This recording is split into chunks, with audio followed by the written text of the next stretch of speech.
merci pour tout ça. Je ne suis pas journaliste, je suis libraire. Donc, l'idée est de traverser avec vous ce qui nous est offert aujourd'hui. Alors, nous allons appeler nos invités, ma chère Shruti. Alors, je vous dis aussi, je ne représenterai pas les conférenciers, je dirai juste quelques mots comme ça. Ma chère Shruti, que j'ai connue en 2018, et je vous rends grâce parce que, comme je ne dis pas un mot d'anglais, Shruti, elle a appris le français. Et c'est formidable. Merci à toi. Allez, vous installez. Tsetan, venez. Je vais dire hello. Et je vais dire à Louise combien je lui rends grâce avec cette délicatesse, cette grande pudeur de nous dire les mots que je n'entends pas en anglais, mais que vous nous traduisez si bien avec cette grande douceur. Merci à vous. Je vous laisse vous installer. Là, et puis Louise va se mettre là. Mon cher Patrick, venez donc. Alors, c'est quand même un pilier, voilà, enraciné dans cette terre, qui nous le rend bien, de ce centre Cèdre et puis de cette ONG Humanitrade. Et je vais vous raconter un petit passage de ma vie.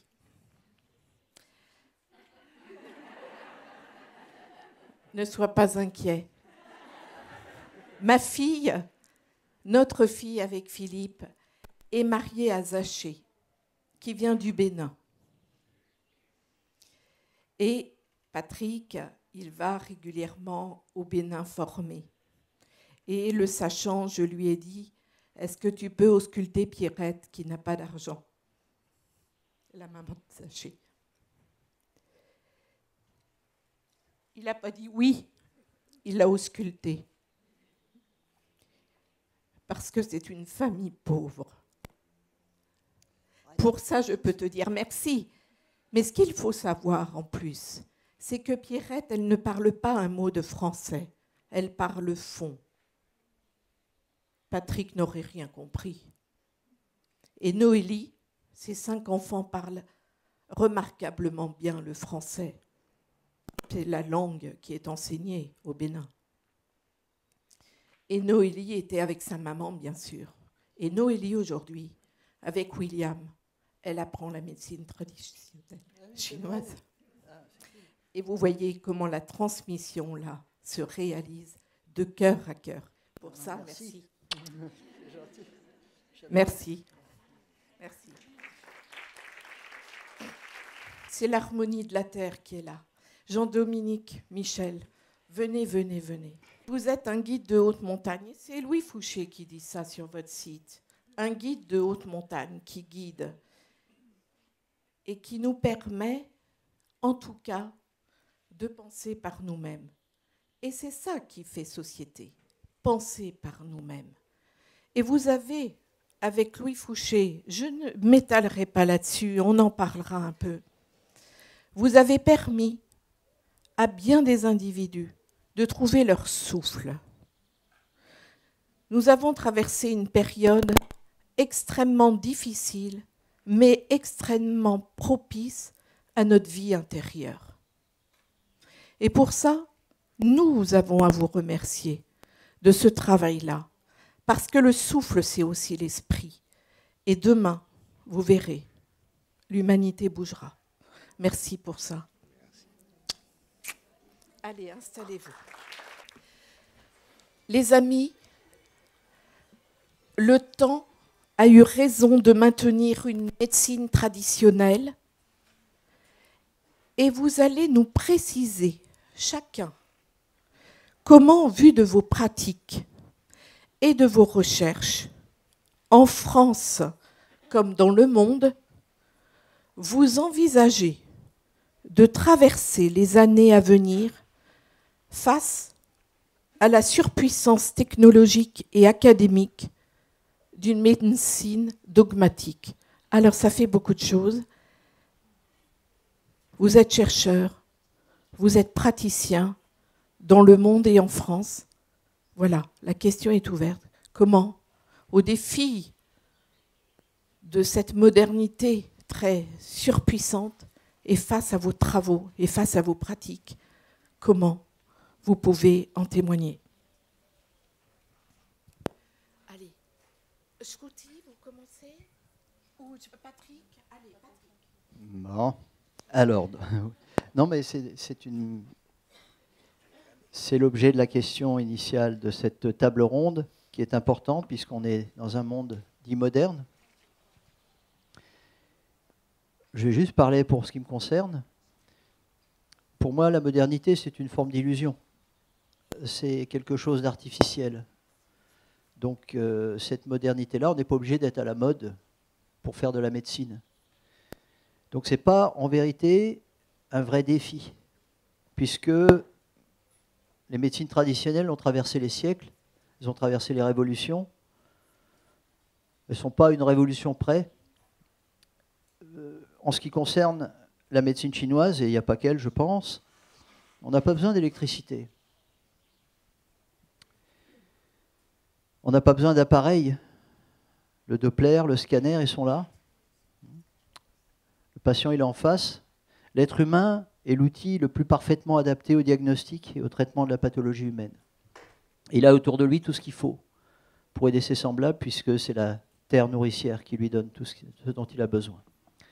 Donc, si on sait garder ces graines-là, le défi de la modernité, en fait, je pense, c'est juste, est-ce qu'on est capable d'y survivre plutôt que de s'y adapter?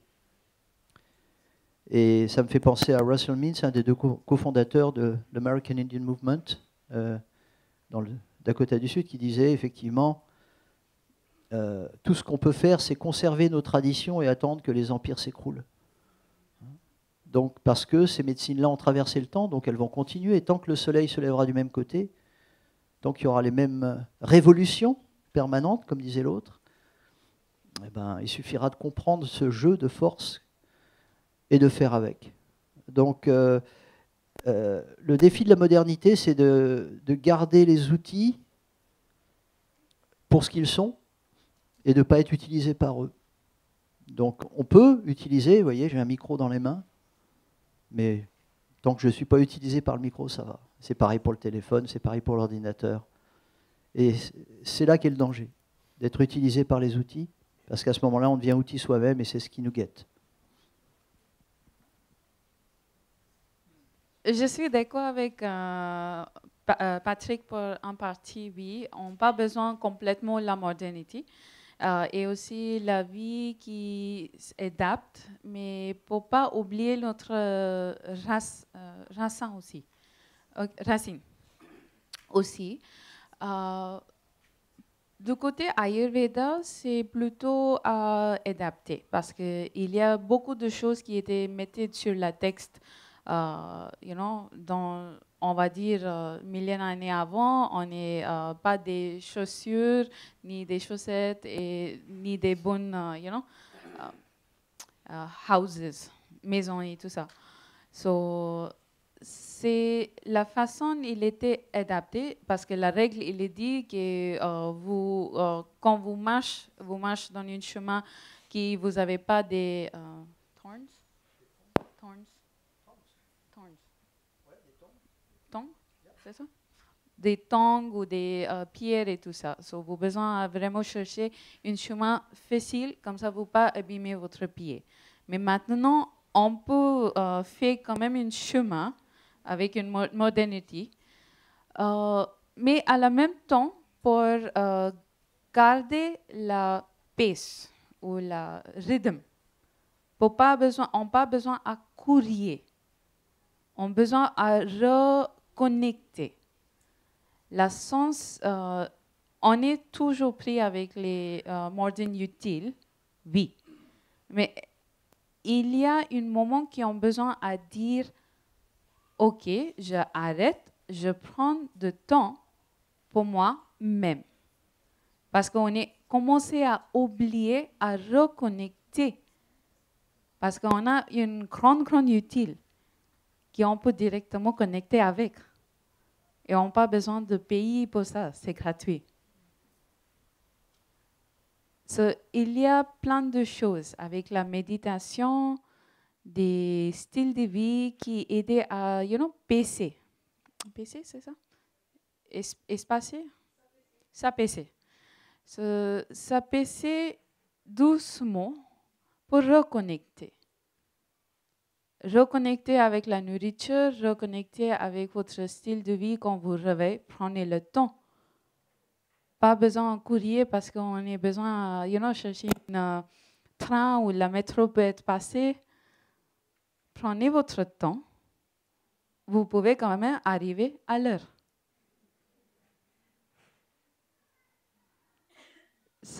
Ayurveda, il dit, vous avez le temps. C'est juste une question pour réfléchir et réorganiser votre priorité. On peut travailler avec la modernité, mais pas oublier nous-mêmes. I think there is hope, so we can cope with modernity, because the very base of all tradition of medical practice is based on our own experiences and discoveries that we made how to deal with disease. Through experiences and discoveries, we have the ground to build our traditional medicine. That is the basis.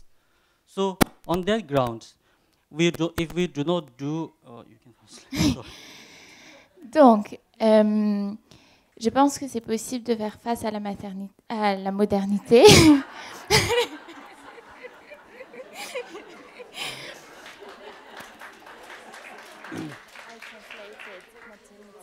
Okay. Parce que la base de la médecine traditionnelle, c'est de prendre ses racines et de s'adapter. So the very base is very logical, and through own experiences is the foundation of all traditional medicine. That is my thinking. Donc la base de notre médecine est de s'adapter. So even though if we don't use any kind of very high technology kind of tools to see whether it's working or not, but at the end, if we put it into clinical practice, the result is that the traditional medicine helps the patient. That is the outcome of the traditional medicine. Donc même si on n'utilise pas forcément des outils technologiques, le but de la médecine traditionnelle, c'est d'aider le patient et que ça se passe. So maybe the way of experiment is different, but the outcome is same. The outcome is same. That even the modern medicine helps the patient, as well as the traditional medicine also helps the patient. Donc les deux médecines, elles peuvent aider le patient. So yeah, in our institute, we do kind of research in collaboration with modern medical science.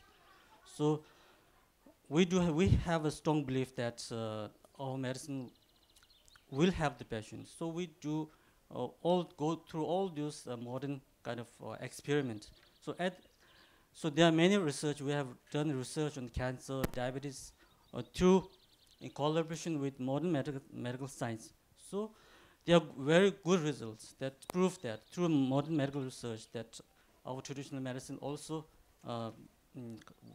produce good effects to the patients. Donc ils ont fait beaucoup de recherches en collaboration avec la médecine conventionnelle et la médecine traditionnelle tibétaine et qui prouvent que les deux médecines aident leurs patients, mais que la médecine traditionnelle, elle aussi, elle aide les patients et qu'ils font des recherches sur le diabète, sur l'obésité et que ça avance. So I have very hopeful for the future to collaborate with the modern medical science, that we can go along with modernity or modern medical science. Donc il a beaucoup d'espoir pour l'avenir de travailler main dans la main avec la médecine conventionnelle et d'avancer ensemble pour utiliser la modernité et que ça se passe bien. Merci, donc j'espère qu'on a 3 heures devant nous parce que c'est évidemment le baba au rhum de l'anthropologue. Mais pour revenir à la spécificité de notre espèce, dès lors qu'on est très démunis par rapport aux autres, en fait, ce qui a fait notre spécificité et notre génie, c'est l'inventivité. Et aucune autre espèce, à notre connaissance, ne vit différemment aujourd'hui d'il y a 10 000 ans. Prenez les dauphins, les chèvres, les éléphants, ils vivent pareil.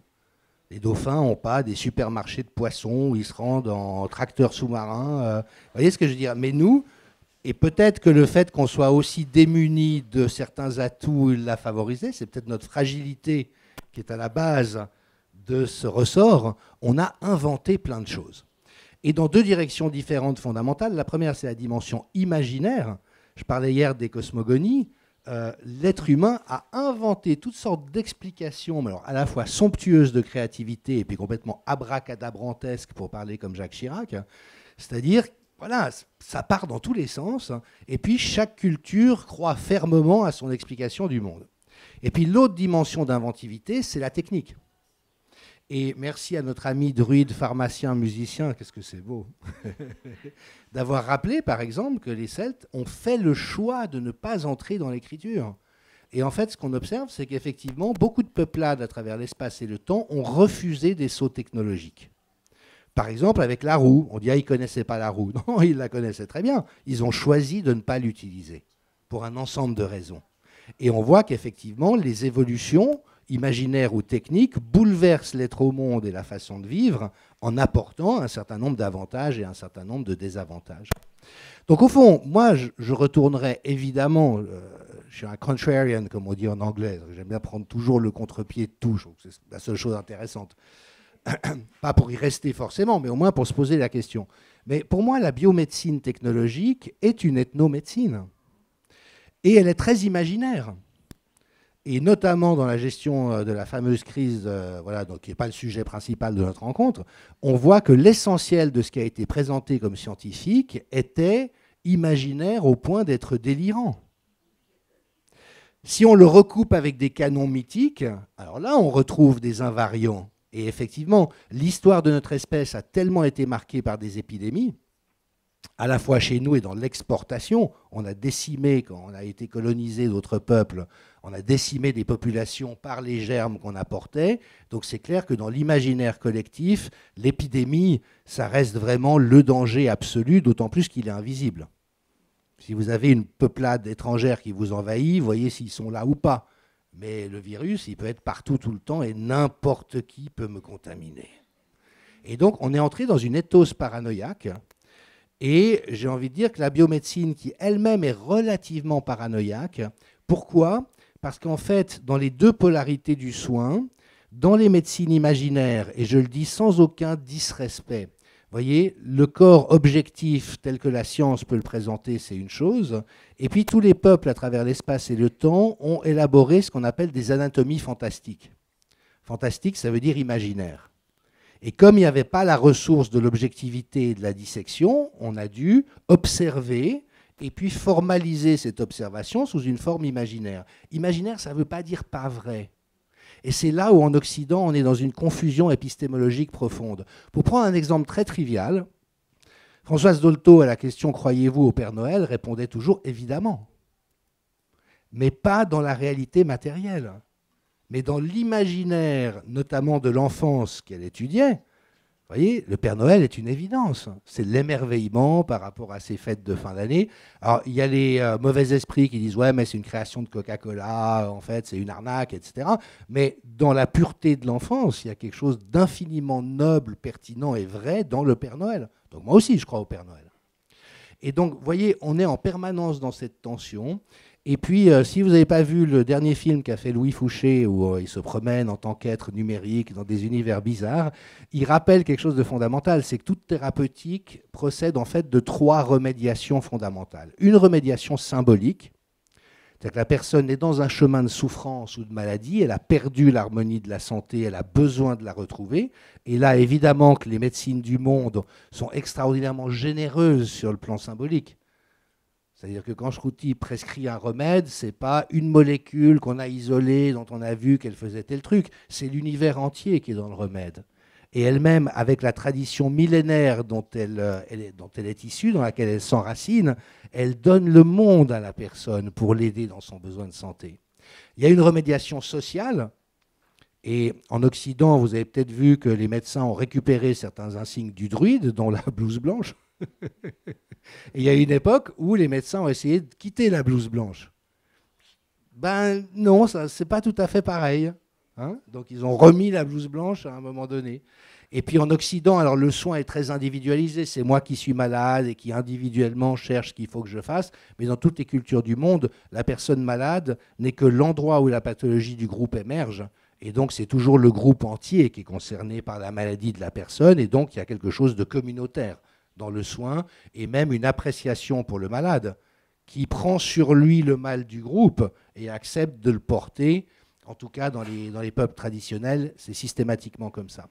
Et puis la troisième remédiation, elle est technique ou technologique, c'est-à-dire quels sont les moyens qu'on a à disposition pour aider les gens dans une optique plus matérielle, biophysique.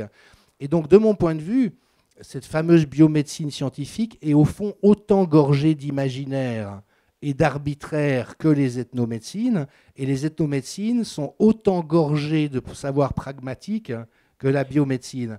Et je pense que c'est une voie beaucoup plus féconde, finalement, que de retomber dans ce piège de l'ethnocentrisme, où il y a une médecine scientifique et puis des médecines un peu placebo, imaginaires, qui brassent des symboles, mais à défaut d'avoir des réels pouvoirs d'agir techniques. Et puis ça remet dans ce pied d'égalité qui est très respectueux de l'approche de chacun, mais en permettant aussi de voir que la biomédecine, et ça c'est le drame de notre société aujourd'hui, a perdu cet accord avec le monde. Et ce qui, en fait, et j'en terminerai avec ça, je pourrais parler des jours entiers, mais est caractéristique de la démarche scientifique, parce que la démarche scientifique, elle met à distance. Elle l'objective. Et donc, elle dérelationne. Ce qui est en grande partie illusoire, mais ce qui est aussi la posture paranoïaque. Et c'est là où, malheureusement, aussi bien formés, aussi bien intentionnés soient les biomédecins, ils ont quelque chose d'une tare fondamentale dans cette mise à distance et dans ce pouvoir acquis qui, en elle-même, est problématique.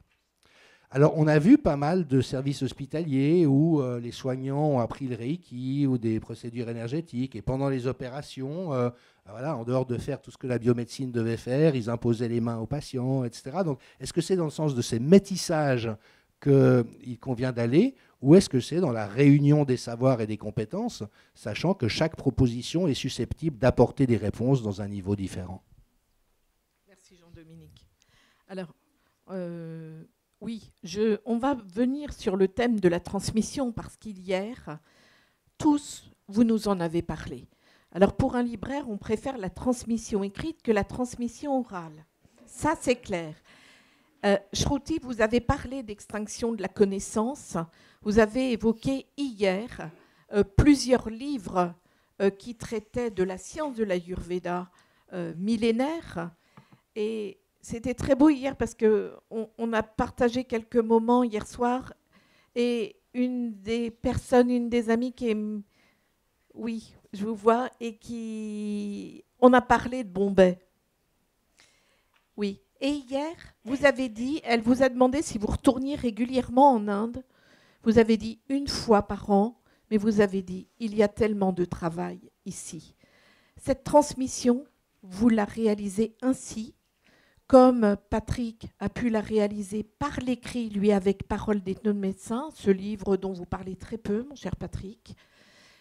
C'est important d'y revenir. Et puis après, je poserai une question par rapport au traitement, parce que j'ai eu 2 questions sur le traitement de la médecine chinoise pour le cancer et le traitement de la médecine tibétaine, comment cette médecine-là a pu traiter le Covid. Alors, vous voyez, c'est large, parce que finalement, on va parler de la tradition dans ce monde moderne, mais à la fois qui nous impose des principes. So basically, the transmission that started was... vos besoins pour comprendre, c'est plutôt... Ayurveda, il est vraiment une logical approach. D'accord? So tout ce qu'on a appris, ou je montrais à vous, Vata, Pitta, Kapha, c'est pas qu'une imagination, c'est vraiment un principe.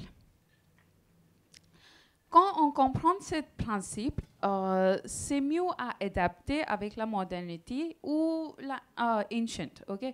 So, je veux dire, si on est perdu, c'est la histoire qui était perdue. On dit c'est 7,5 littérature qui en est perdue. Mais c'est quand même, on a essayé, parce que c'est un médecin qui était transmis avec une méditation. C'est l'esprit, il déjà connaissait toute cette connaissance, mais avec cette méditation, il était transmis. D'une autre part, la college, la université qui je viens, dans notre association, on a déjà commencé à travailler à recapter toute cette transmission. Parce que dans notre part, on dit tous les mots qu'on dit, ça reste dans l'univers. Tous les mots qui en est déjà parlé, ça reste dans l'univers, mais on n'a pas tous les capteurs. D'accord? So, avec cette pratique de méditation, on peut arriver à capter toute cette connaissance. L'association que je viens des Arts de Vivre, Art of Living, c'est une grande association. On a déjà commencé avec les petits-enfants. On a déjà commencé avec une intuition process, c'est-à-dire on a essayé à apprendre eux pour retaper sur sa intuition. Ça a aidé à ouvrir la porte qui on pense qui était fermée. On est, I know it is a little out of topic, mais c'est juste, on a déjà voyé les, témoignages et des reportages. C'était les enfants de 8 ans ou 4 ans aussi. Il a commencé à parler une langue qu'il n'a déjà jamais entendue. C'était on est déjà dans la recherche pour ça, mais c'était un garçon de 6 ans, il est russe, ok? Il n'a jamais entendu sanskrit, mais un jour, après cette process ou cette formation, il a commencé à réciter. Ouais. Il a commencé à réciter des shlokas de Bhagavad Gita. Il n'a jamais entendu ça. So, ça donne une ouverture. Notre organisation, elle travaille de ça pour recapturer cette connaissance. Pour viendre à Ayurveda, il y a plein de traditions qui encore restent dans quelques parties de l'Inde. C'est comme notre cher Patrick, il est dans une histoire de lineage de médecine chinoise. So, on a encore quelques praticiens ayurvédiques qui ont gardé toute sa pratique dans la famille. Il n'est pas trop was not influenced. Pas trop influencé. Pas trop influencé à toutes les, invasions or destruction and all. Mais il est quand même perçu à retransmis toute cette connaissance. Et maintenant, je veux dire, grâce à la modernité de la social media ou la Zoom, je commençais à apprendre toute cette connaissance, rester en France. So, ça permet à nous à partager plus. So, comme ça, on n'est pas trop perdu, mais la logique ou le principe, ça restait quand même. C'est pas changé. Okay. C'est ça. Le médecin regarde son patient comme un peintre regarde sa toile, Mais pour faire de la bonne peinture, il faut quand même apprendre à peindre. C'est-à-dire que si vous mettez un enfant sur un piano et si vous mettez Glenn Gould sur un piano, les deux peuvent faire de l'improvisation, mais ça ne donne pas le même résultat. Il y a un apprentissage. Et donc, ce n'est pas parce qu'on est dans le domaine artistique qu'on n'a pas besoin d'une connaissance. Et donc, oui, on regarde les choses différemment, mais on doit apprendre à regarder les choses. C'est aussi une science, c'est aussi une technique d'une certaine manière. Par exemple, je rebondis, j'en profite pour répondre à plusieurs choses, mais tu parlais du symbolique, du social et du technologique. Le symbolique, le problème, c'est que les Occidentaux, dès que c'est invisible, c'est symbolique. Par exemple, les planches anatomiques chinoises qui décrivent les organes du corps humain, les planches tibétaines, les planches ayurvédiques, vous regardez des planches et vous voyez, par exemple, à la place du poumon, vous voyez un arbre avec des feuilles. Ils sont cons, ces Chinois. Ou alors, ils ne sont pas cons. Ça, c'est ce que dirait un scientiste. On va dire, oh, c'est de l'imaginaire. C'est ni l'un ni l'autre. C'est simplement la fonction du poumon. Parce que c'est comme un arbre avec les feuilles qui filtrent l'air, l'oxygène, qui rejettent le gaz carbonique. Donc en fait, ce qui intéresse la médecine chinoise, c'est la fonction. Si on a des organes, c'est pour faire quelque chose. On s'en moque de la forme qu'ils ont. On s'en moque de la tête que vous avez. Mais qu'est-ce que vous avez à l'intérieur? À quoi vous servez? C'est ça qui est important. Donc ce qu'il y a sur ces planches, c'est l'énergie de ces organes. Ce n'est pas la forme de ces organes. Alors on va dire c'est imaginaire. Non, ce n'est pas imaginaire. C'est énergétique. Parfois c'est psychique parce que des fois c'est les fonctions psychiques des organes qui sont représentées sur ces planches, comme le cœur qui est représenté par une lampe au centre du Christ dans les églises. C'est une des fonctions du cœur en médecine chinoise. Il incarne la conscience. À propos de conscience, le développement d'une éducation, la transmission des connaissances, c'est super intéressant ce que tu fais parce que les enfants, ce sont des âmes, ce sont des petits animaux. Au début, ils sont comme par exemple comme les singes. Ils peuvent avoir la varicelle ou la variole. C'est-à-dire qu'ils ont un niveau de conscience qui est encore faible et c'est leur âme dont la fonction s'appelle l'imaginaire et l'intuition, qui est hyperactive. Et donc, il faut commencer par développer leur âme avant de développer leur conscience. Sinon, on va fabriquer des outils, des objets. Donc, leur laisser la possibilité de développer leur intuition au départ, c'est essentiel. Et après, on va pouvoir bâtir sur ce Père Noël. Donc, le symbolique n'est pas l'invisible n'est pas le symbolique. Le social, effectivement, il y a énormément, il y a de l'épistémologie, de l'épidémiologie, il y a du social dans la médecine, mais il y a aussi de l'individuel. La médecine chinoise est une médecine impériale. L'empereur, il n'y en a qu'un. Donc on doit soigner, si on pratique une médecine impériale, ça veut dire qu'on doit traiter chaque personne comme un roi.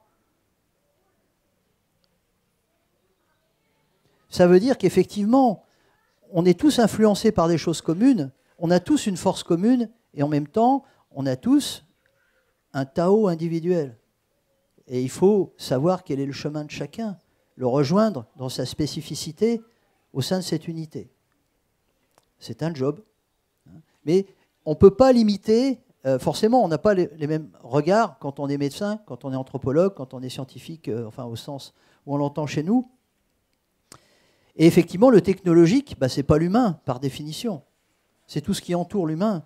Mais nous, ce qui nous intéresse, c'est l'humain. Donc le technologique doit véritablement rester l'outil. Et pour répondre à la question du cancer, mais du coup, c'est une façon de l'amener, pardonnez-moi, c'est que je vois 4 façons d'aborder le traitement du cancer en médecine chinoise, rapidement. D'abord, la prévention, parce que le Neqing commence en disant... si on se soigne quand on est malade, c'est comme quand on commence à creuser un puits, quand on sent qu'on a soif. Donc, il faut régler, il faut vitaliser l'organisme pour éviter les proliférations cellulaires anarchiques. C'est-à-dire que quand ça circule bien, quand la rivière circule, il n'y a pas de choses qui s'agglomèrent, il n'y a pas de vie qui se forme à l'intérieur d'une mare qui stagne.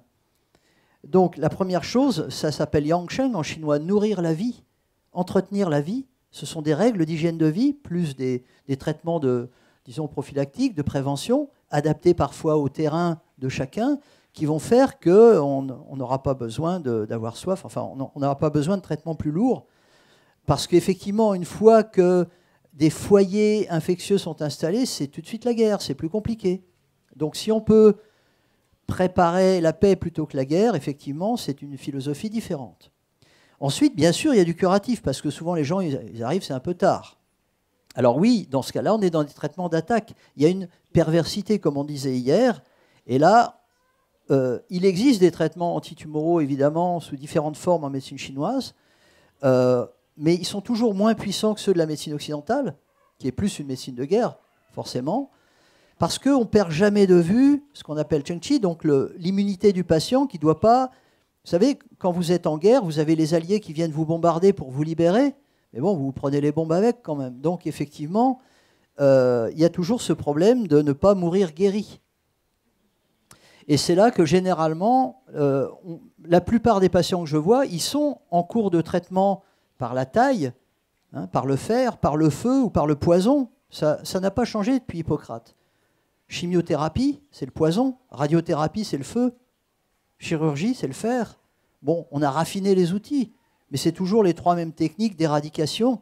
Hein. Le docteur Léon disait, si vous rentrez de vacances et que vous trouvez des champignons dans un coin de votre maison, vous avez 2 logiques possibles. Vous pouvez dire, oh, c'est quoi comme champignon?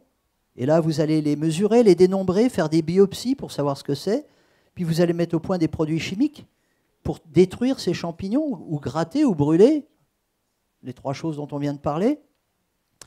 Et l'autre logique, c'est de dire, mais il fait humide là-dedans, il fait froid, il fait chaud. Enfin, et là, vous changez le climat intérieur. Et les champignons, on s'en fout de savoir où ils sont et ce que c'est comme champignons. C'est le climat qui crée ça. C'est toujours autour qui crée le dedans. Donc, qu'est-ce qu'on traite, la maison ou les champignons? Ben voilà. Et la maladie est jamais plus importante que le malade.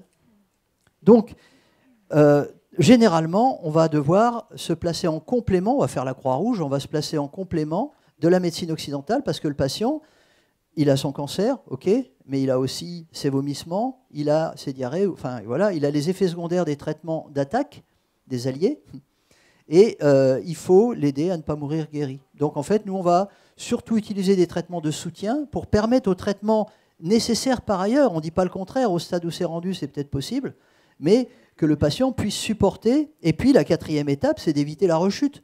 Parce que souvent, les médecins vont dire, bon, on vous donne une hormonothérapie pendant des années pour que ça revienne moins vite. Ben oui, les champignons, on sait qu'ils vont revenir puisqu'on n'a pas traité la maison. On sait même pas pourquoi la personne a fait un cancer. Donc, forcément, il est dit toujours dans les classiques chinois que le médecin qui n'a rien compris du début ne pourra que dire l'heure du décès. Alors, faire des prédictions fatalistes ou autoréalisantes, ça, il n'y a pas de problème. Mais le problème, c'est comment rompre cette chaîne malheureuse. Donc, ça nous ramène à la prévention du départ. Si tu veux pas refaire la même chose, ben, vas-y, ouvre les fenêtres, remets la lumière, enfin, fais quelque chose, quoi. Je ne sais pas si ça répond. Voilà. Merci, Patrick.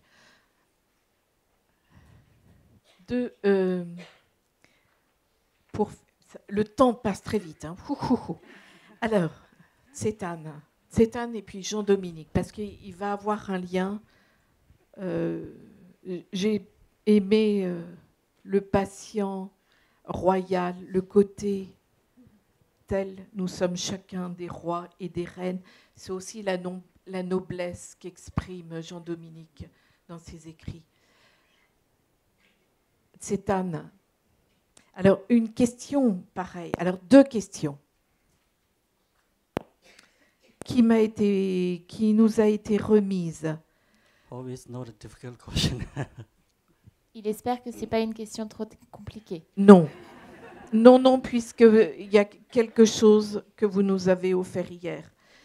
Comment la médecine tibétaine a traité la maladie Covid?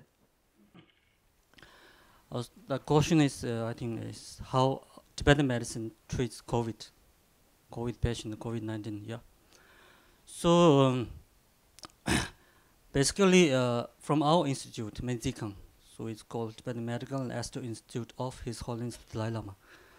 So during the pandemic, actually our institutes has taken kind of permission from the Indian government to treat the larger population, but so we didn't receive the green signal from the government.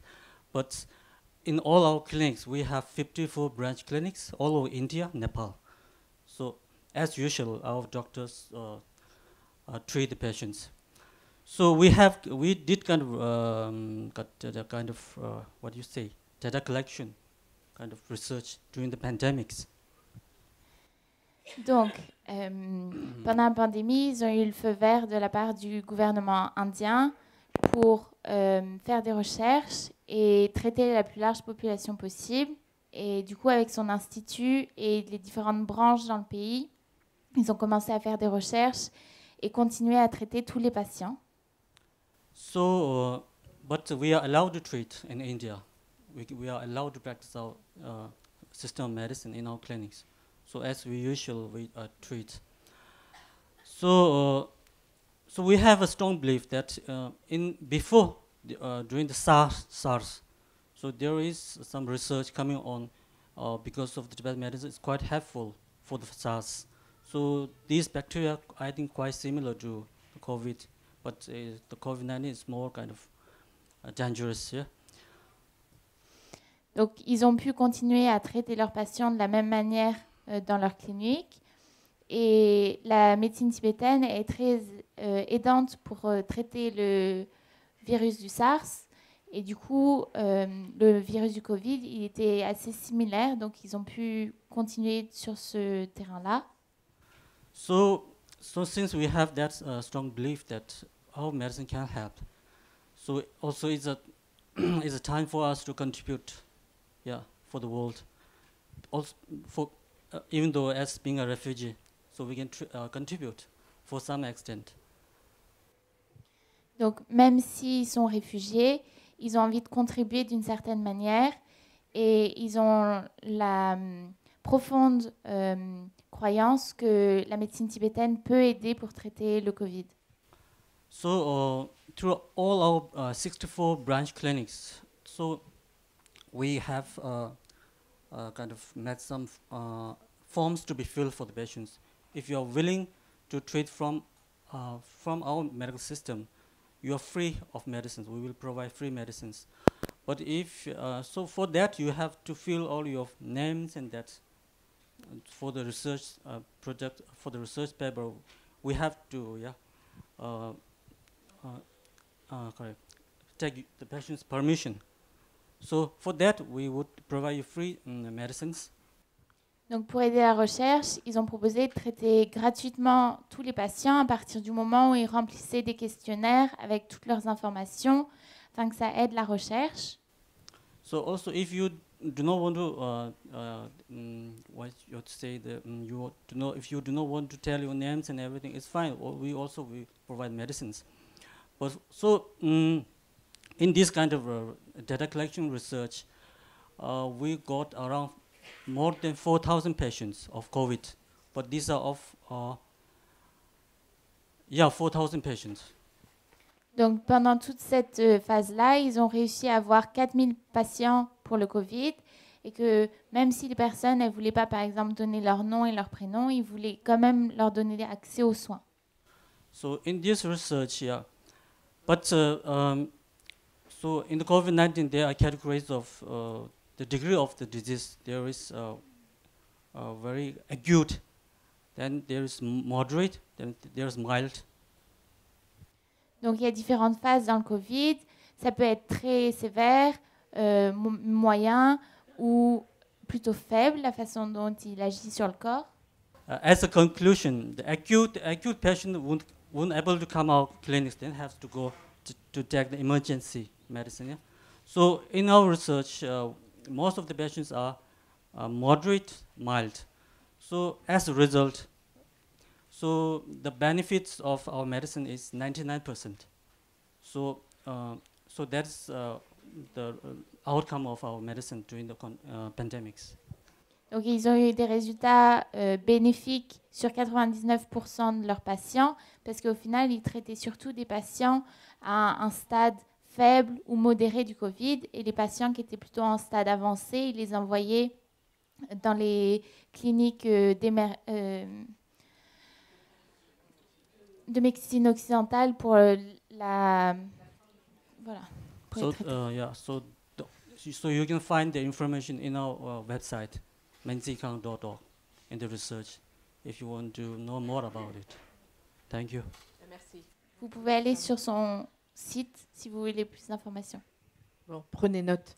Je vais dire ce que vous avez offert comme diapo. La dernière diapo de cette année de votre conférence hier, c'est les propos de sa sainteté, le Dalai Lama. Tant que l'humanité est là, les espèces sont vivantes. Sa sainteté, le Dalai Lama, sera là, présent, pour dissiper la misère du monde. Et je fais le lien, Jean-Dominique, vous qui avez traversé le monde, vous qui avez mesuré les médecines traditionnelles dans le monde, de cette opposition riche, pauvre, et comment les médecines traditionnelles, au défi de cette modernité, qui nous présente un aspect de la richesse, comment sa sainteté, qui va dans le monde essayer de dissiper cette misère, comment vous, le chercheur, vous percevez ça justement, cette économie richissime de cette modernité et de cette simplicité avec laquelle vous honorez votre médecine traditionnelle très souvent, gracieusement. Merci, et je crois vraiment que ça passe par le fait de ne pas opposer les choses. Alors, il y a un dissensus intéressant qui émerge, et je t'en remercie. Vous voyez, ce que les neurosciences révèlent, c'est que pour des mots concrets comme fourchette ou chaise, on a tous à peu près la même référence qui vient à l'esprit. Mais dans des mots complexes, comme justice, amour, équité, imaginaire, on a tous des représentations différentes. Et en ce qui me concerne, je m'inscris dans une filiation qui est celle de l'anthropologie de l'imaginaire et qui requalifie l'imaginaire comme étant un mode d'accès pertinent du réel. Et quand on entend imaginaire comme irréel, incertain, farfelu, c'est qu'on est encore dans la continuité de Descartes, qui distinguait entre la raison qui permet de connaître les choses et l'imaginaire qui était ce qui est de l'ordre de la poésie, mais qui n'avait pas... Allez vers un policier et dites-lui « sale poulet, mort aux vaches ». S'il est dans la sémiologie, il vous répondra « vous faites erreur, je suis un être humain, et pourquoi en voulez-vous aux ruminants ?» C'est a priori pas ce qui va se passer. Et pourquoi ? Parce que le symbolique a une puissance de vie. Et en fait, le symbolique, dans la compréhension qui est la mienne, un symbolon, c'est quoi ? C'est ce signe de reconnaissance qui existait dans l'Antiquité, où on brisait un morceau de poterie en deux, et le voyageur avait la moitié du morceau, là où il devait se rendre, il y avait l'autre, et on voyait si ça collait. Et donc, pour moi, le symbolique est un mode d'accès au réel, avec probablement cette vision que ce à quoi on essaye de se connecter est le même dans toutes les traditions, mais le tesson qu'on a pour voir si ça match est différent d'une culture à l'autre. La cosmogonie védique n'a rien à voir avec la cosmogonie Lakota, avec la cosmogonie occidentale. Donc, soit il y en a une qui est vraie et les autres qui sont fausses, soit elles sont toutes des modes d'approche du réel dont chacune a sa pertinence.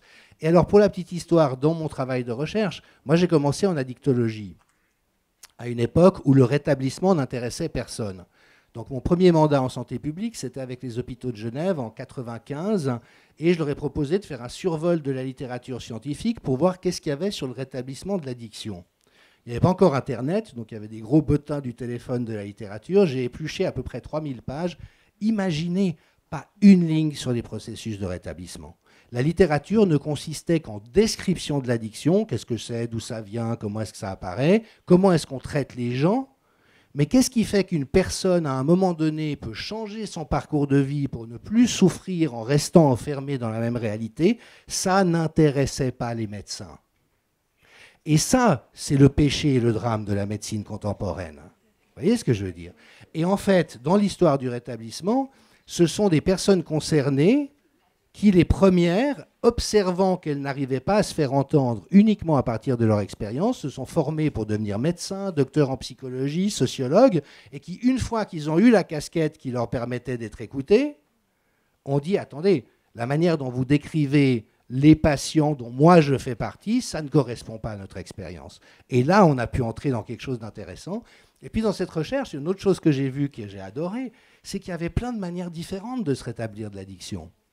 L'abstinence complète, il y a des gens qui retrouvent la maîtrise de leur consommation, il y a des gens qui passent par des psychanalyses, par des groupes d'entraide, par des expériences spirituelles, par un retrait de la société, par au contraire le fait de redevenir un membre productif de la société, et que beaucoup de ces méthodes sont contradictoires les unes avec les autres, mais que toutes peuvent produire des résultats.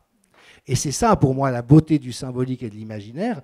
Et puis, ça nous ramène, et j'en resterai là, parce que je sais que le temps est limité, mais vous voyez, au cœur aussi, et je l'ai évoqué hier, de ce qui finalement nous tracasse autour de ces histoires, il y a cette hiérarchie qui est basée sur une imposture qui est que la médecine serait scientifique. C'est faux. Je suis désolé, je suis bon en épistémologie, la médecine n'est pas une science et ne peut pas être une science. Pour un ensemble de raisons. La première, c'est qu'elle n'a pas son propre corpus de connaissances. Elle se réfère à d'autres sciences. La physique n'a pas besoin de la chimie pour être la physique. Par contre, la médecine, sans la biologie, sans la chimie et sans la physique, ne peut pas être la médecine. Donc déjà ça n'est pas une science, ça n'est pas un corpus scientifique en tant que tel. Et puis le propre de la science, c'est la reproductibilité. Si vous faites une expérience de laboratoire dans des conditions constantes, vous aurez toujours le même résultat. Vous mélangez de l'azote et de la glycérine, ça va être toujours de la nitroglycérine. Ça n'est pas une fois un baba au rhum, une fois un joint, une fois un micro et puis une fois un lapin. Avec la médecine, c'est le cas. C'est-à-dire que vous ne pouvez jamais prédire à l'avance l'effet d'un remède sur quelqu'un. Évidemment, vous donnez de la strychnine à une certaine dose à tout le monde mourra. Vous donnez un antibiotique contre la peste, Dieu merci, ça soignera à peu près tout le monde. Mais dans l'immense majorité des cas, on ne sait pas. Et à la part objectivable d'effets, j'ai envie de dire biophysiques, biophysico-chimiques, il y a toujours une part d'imaginaire qui se rajoute. Et on sait par exemple que le même remède prescrit à l'issue d'une consultation compassionnelle où le médecin s'intéresse à toutes les dimensions de la vie de son patient, ou donné en 10 minutes, j'ai vu le test de laboratoire, voilà ce qu'il vous faut, au revoir monsieur, dame, n'a pas le même effet, évidemment. Donc au fond, la médecine n'est pas une science, c'est une pratique à la confluence de plusieurs sciences, mais on entend toujours cette disqualification des cultures traditionnelles, comme quoi nous aurions le fin mot sur la réalité. Et c'est ça l'erreur fondamentale. Nous avons des savoirs que la médecine ayurvédique n'a pas, mais la médecine ayurvédique a des savoirs que la biomédecine n'a pas. Et après, une fois qu'on a compris, si vous voulez, les neurosciences, pour moi, sont très subversives parce que ce qu'elles montrent en définitive, et vraiment je pourrais le documenter très en détail si vous le souhaitez, mais on n'a pas le temps, c'est qu'au fond, aucun d'entre nous n'a au mieux qu'une très vague idée de ce qui se passe dans la réalité. Au mieux. Et donc le fait, je sais, je vais vous expliquer, c'est par définition fallacieux.